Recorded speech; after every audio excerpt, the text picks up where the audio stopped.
আমি আল্লাহর নামে কসম করে বলতে পারি, যদি আমার দেশের কলেজগুলিতে, আমার দেশের বিশ্ববিদ্যালয়গুলিতে যদি আল্লাহর এই কোরআনটা পড়ানো হতো, আহারে বলেন, কলেজে কোরআন শরীফ পড়ানো হয়, বিশ্ববিদ্যালয়ে কোরআন পড়ানো হয়, সব পড়ানো হয়, কিন্তু কোরআন পড়ানো হয় না।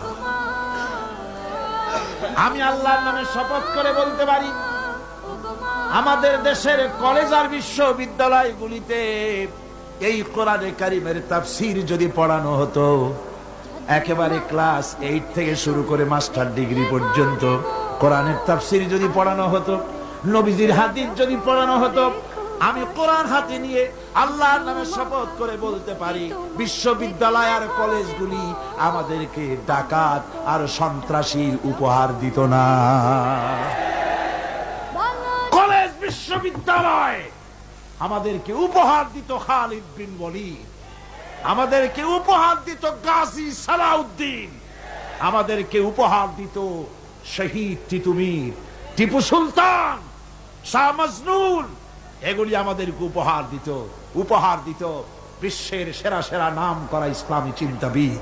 হ্যাঁ, তাই বাংলাদেশের একজন কবি খুব দুঃখ করে বলেছিলেন, তাহলে কি আমাকে বলতে হবে ঢাকা বিশ্ববিদ্যালয় সেটা কি একটি ডাকাতদের গ্রাম?